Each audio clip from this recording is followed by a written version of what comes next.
Who will I grow old with? This is not merely a logistical question, but one of the most personal and spiritual inquiries a person can ask themselves in the later stages of life. After the age of 70, when careers have mostly ended, children have likely moved on to their own lives, and the rush of earlier decades begins to fade, a new question quietly emerges. What does it mean to share the remaining years of life with dignity, peace, and purpose?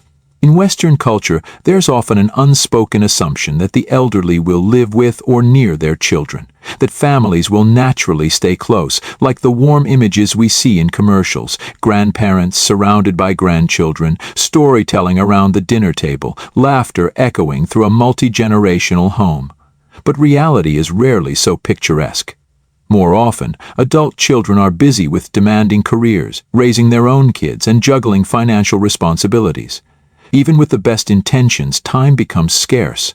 Emotional closeness can quietly give way to distance, not out of neglect, but because life is relentless. And for the aging parent, that once central role in the family dynamic may slowly dissolve into a quiet presence on the margins. But here's the deeper question.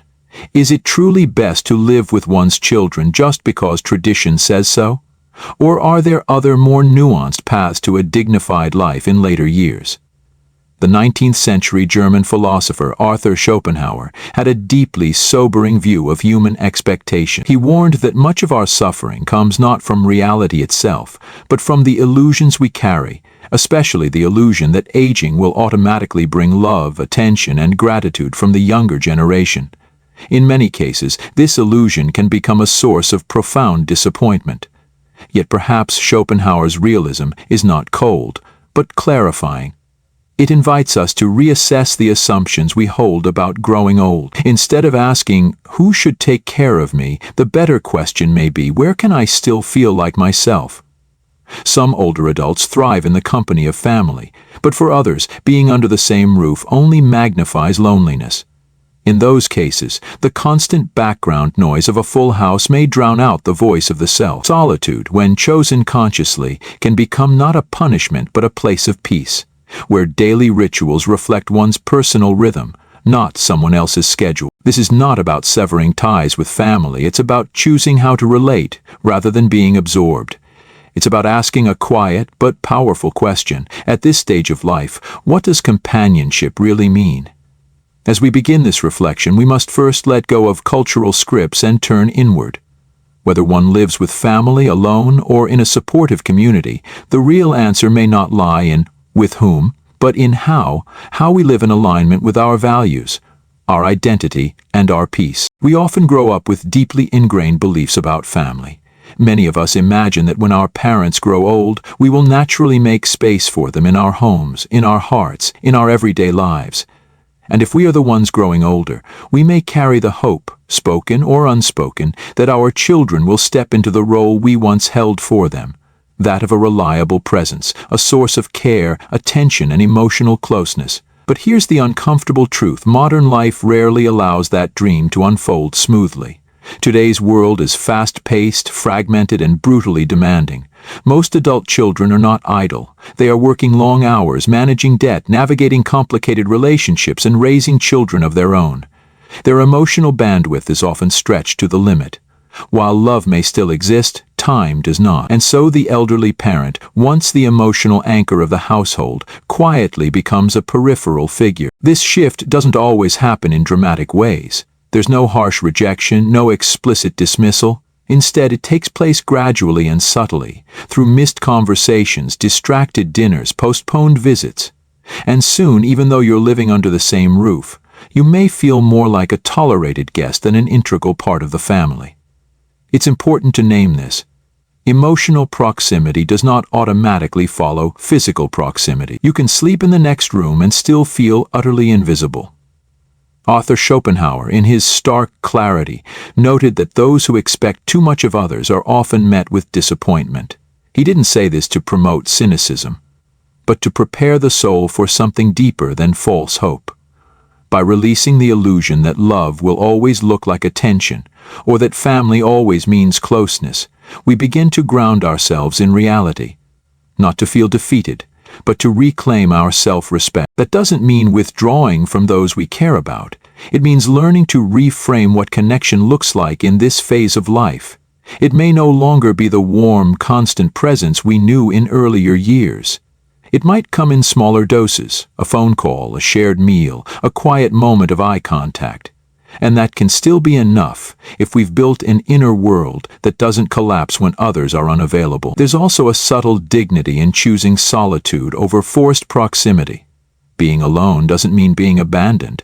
Sometimes being surrounded by people who are too busy to really see you is more painful than being alone in your own rhythm. So as we explore what aging with dignity really means, we must allow ourselves to let go of outdated ideals. Family is not a guarantee of connection. Presence is not proof of love, and living together does not always mean living well. The key, perhaps, is to stop measuring our worth by how often others look our way, and begin finding value in the quiet strength of self-awareness. In a culture obsessed with connection, to be alone is often seen as something to be pitied or fixed. Especially for older adults, solitude can trigger outside concerns. She's living alone now, that must be hard. He must feel abandoned. But what if this assumption is entirely backward? What if, instead of being a sign of loss, being alone is actually a gateway to deeper selfhood? As we age, the rhythms of life slow down. We no longer have meetings to rush to, children to chase, or deadlines dictating our day.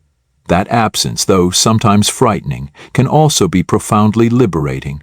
In fact, it's often in these later chapters that a new kind of freedom quietly appears, the freedom to return to yourself. Arthur Schopenhauer, often seen as a dark or pessimistic thinker, had a surprisingly empowering message beneath the surface. Those who cultivate their inner world do not fear solitude, they embrace it. In a time when identity is often built on social roles, spouse, parent, worker, there comes a moment when those roles begin to fall away. What remains? You. Just you. And that can be enough if you have nurtured a relationship with your own mind, your own soul. Living alone, especially after 70, doesn't have to mean isolation. In many cases, it's a way to preserve dignity. Imagine being able to choose when you wake up, what music you listen to, how your day unfolds. These seemingly small choices are, in fact, the last strongholds of personal identity. In environments where others make all the decisions for your own good, you risk becoming invisible, not only to them, but to yourself. Solitude, when it is chosen rather than imposed, becomes a sacred space. It's where silence turns into clarity, and where the noise of obligation gives way to the stillness of wisdom. Eastern philosophies like Zen Buddhism and Taoism have long revered this kind of quiet living.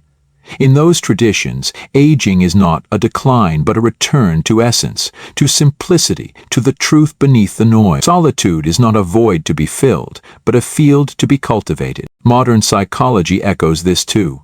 Studies on aging and well-being consistently show that a sense of autonomy, the ability to make personal choices, is one of the strongest predictors of mental and emotional health in old age.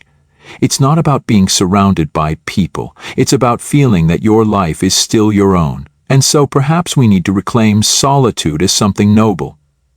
Not everyone wants to live alone, but for those who do, it shouldn't be viewed as a tragic compromise. It can be a conscious, empowered choice. A choice to live slower, to listen more closely to yourself, to finally become a companion to your own existence.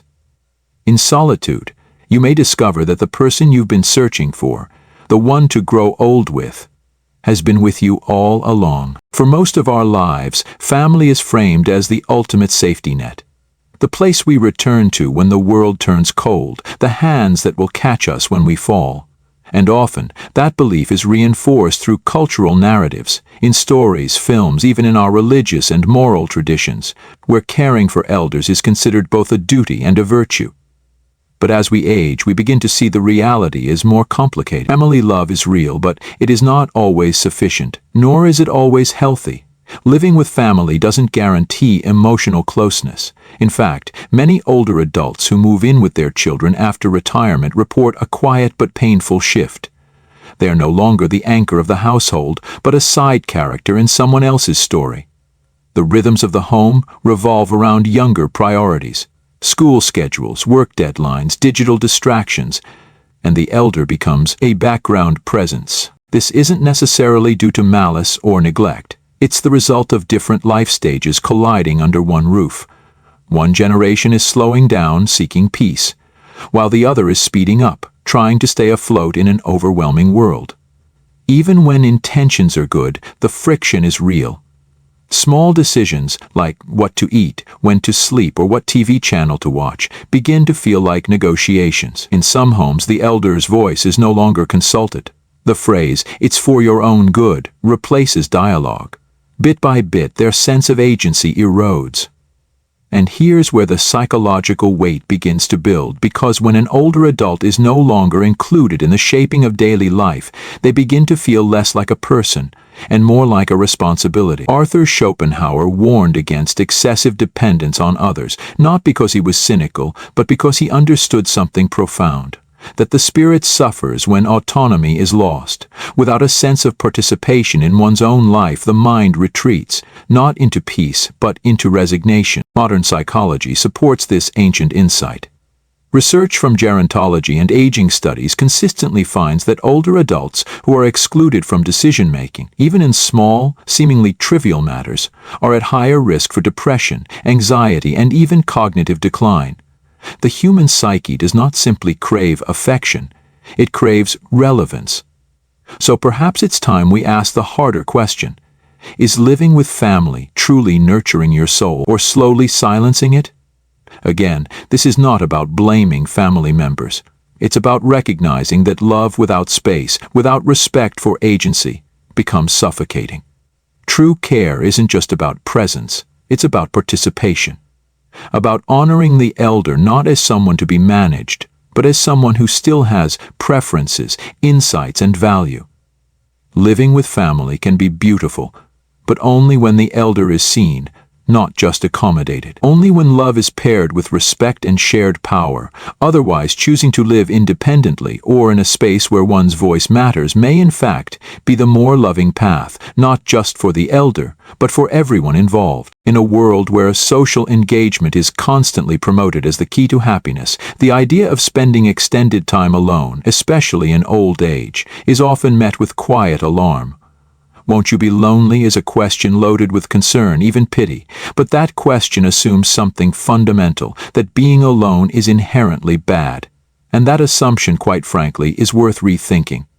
Yes, loneliness can be painful, especially when it's not chosen but imposed. But solitude, when embraced intentionally, is something entirely different.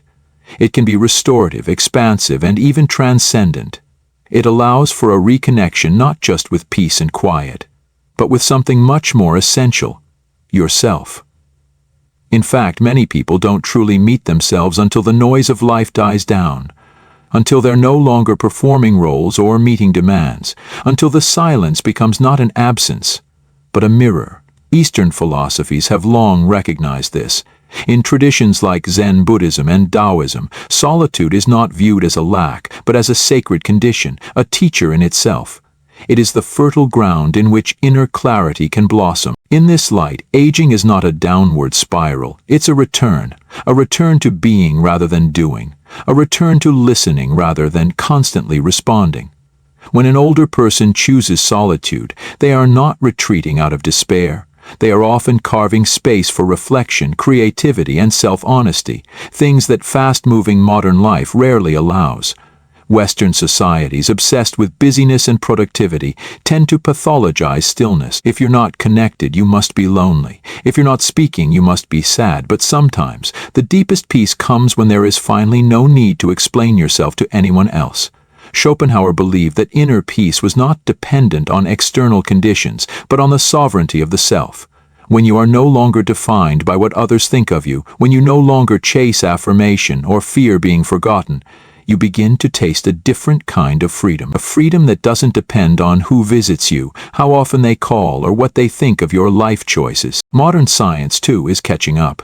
Studies on longevity and well-being, like those from Stanford's Center on Longevity, show that one of the strongest predictors of emotional health in later life is perceived control. That is, the feeling that you get to decide how you live, even if the world outside is shrinking. So when we talk about solitude in old age, let's not confuse it with isolation. Let's reclaim it as a space of strength, healing, and perspective. Not everyone is built for constant social engagement, and not everyone needs a bustling household to feel fulfilled. Sometimes, the most intimate connection is not with another person, but with your own breath, your own thoughts, your own sacred stillness. Solitude isn't always a dark room. It can be a sunlit garden, quiet, alive, and fully your own. For many, the very phrase assisted living conjures images of sterile hallways, impersonal routines, and a quiet sense of abandonment. There's a deeply rooted fear, especially among older adults, that entering a care facility means being forgotten, set aside, like a book no longer read. But perhaps that fear, while understandable, is shaped more by stigma than truth. Yes, there are care homes that feel cold, detached, or overburdened. And yes, some elders are placed there against their will. But this is not the full picture, and it's certainly not the only possibility.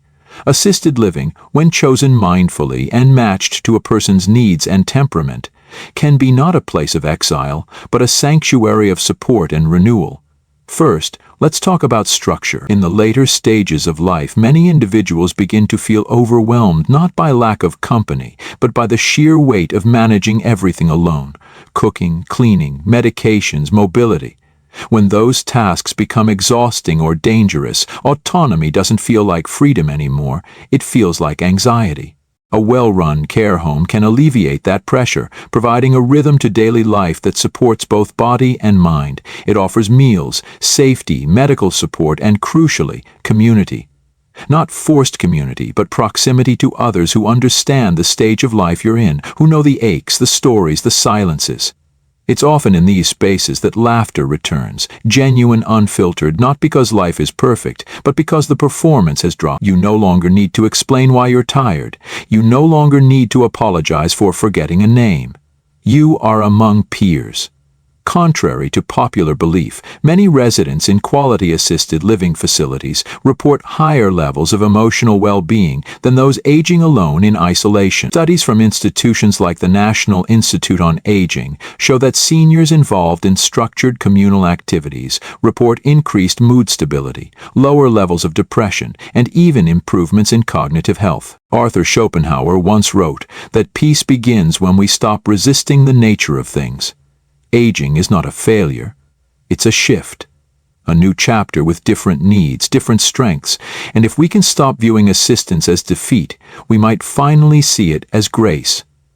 There's a profound kind of dignity in knowing when to ask for help, and even more in accepting it not as surrender, but as evolution. Assisted living, when freely chosen, is not a prison. It can be a partnership, a rebalancing of independence and interdependence. Of course, not everyone will want or need this path. Some will thrive in solitude, others in multi-generational homes. But for those who find themselves drained, anxious, or increasingly alone, a compassionate community may offer something precious: a return to shared laughter, shared stories, shared silence. So let us drop the shame around this subject. Let us talk openly about it, not as the end of freedom, but the beginning of another kind. In the right setting, assisted living isn't the closing of a door, it's the quiet opening of a new one that leads not away from yourself, but gently back toward the heart of what matters. As we explore the many living arrangements available to people in their 70s and beyond, living with children, living alone, moving into assisted communities, one question quietly rises above the rest: where do I still feel like myself? It sounds simple, but behind it is a world of complexity. Because aging, more than any other phase of life, has a way of challenging our identity, not just physically, but existentially. The routines that once defined us fade. The roles we once held, parent, professional, caregiver, partner, dissolve or shift, and if we're not careful, we begin to vanish with them. That's why the real measure of a living situation isn't how convenient it is for others or how nice it looks on the outside. It's whether, in that space, you still feel like you. Do you have the freedom to wake up when your body is ready, not when someone else says you should? Do you feel respected when you speak, or gently ignored, like background music? Do you have even small choices, what to eat, what to wear, when to rest, that are truly yours. These things may seem trivial, but they are not. They are the threads that make up the fabric of selfhood. When those threads are slowly pulled away day after day, what's left is not just inconvenience. It's a quiet erosion of the soul. Modern psychology refers to this as perceived agency, the felt experience of having influence over your own life. And studies have shown again and again that when older adults lose this sense of agency, their mental and emotional health begin to suffer. Depression, anxiety, cognitive decline, all are more likely when people feel like they've become invisible in their own story. But the opposite is also true. When elders are allowed, no, encouraged, to make choices, to express preferences, to feel seen and heard, something beautiful happens. They come alive again. Even small acts, choosing their favorite chair, arranging their room just the way they like it, saying no to an activity they're not interested in, can restore a sense of self that the world so often tries to edit away. So instead of asking, what's the most practical arrangement, maybe we should ask, where do I feel free to be me? Where am I not just cared for but consulted? Where does my presence still matter? Because at the end of the day, the greatest tragedy is not growing old. It's growing old in a space where you no longer recognize your reflection, not in the mirror, but in the rhythm of your life.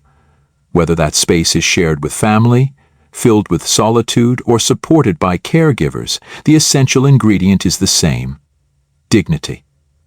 And dignity begins the moment you look around and say, yes, I still belong to myself here. In a world obsessed with beginnings, new careers, new relationships, new accomplishments, we often forget how sacred the later chapters of life can be. Aging is not a pause button, it's not a slow decline into irrelevance, and it is most certainly not a waiting room for death. Instead, aging can be a return to essence, a gradual letting go of what no longer matters so that what truly does can rise to the surface. Less performance, more presence, less noise, more clarity. The modern world rarely honors this. In fact, it often does the opposite. It sidelines the elderly, strips them of their social roles, and leaves them with no cultural script for what to do next. Retirement is treated as an exit, not a transformation. And without clear meaning, many fall into confusion, depression, or apathy, not because they're old, but because the world no longer knows what to do with their wisdom. But what if we rewrote the narrative? What if we saw this stage of life not as a fading, but as a flowering? Arthur Schopenhauer, for all his brutal honesty, saw aging as an invitation, not to withdraw in bitterness, but to retreat into refinement, to strip away illusion and distraction, and draw closer to truth.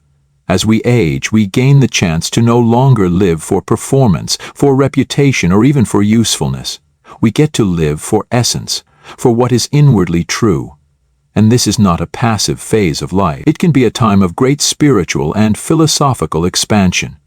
Many who have spent decades serving others finally turn inward, discovering a depth of inner life they never had time to explore before. Many who have conformed for survival finally feel bold enough to live honestly, even if it's quiet. And many who have feared solitude begin to find a surprising peace in its embrace. But for this phase to be transformative, we must stop measuring it by youthful standards. It's not about productivity, it's not about being needed, it's not about being seen by society. It's about being seen by yourself, wherever you choose to live.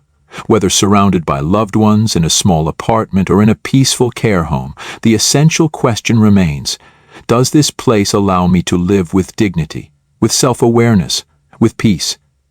Because in the end, aging well isn't about avoiding death. It's about meeting life fully, with fewer illusions, greater stillness, and a quieter but deeper kind of joy. So if you're in your 70s, 80s, or beyond, or if you're simply reflecting on the path ahead, know this: you are not fading, you are refining. You are not disappearing, you are returning to your truest self.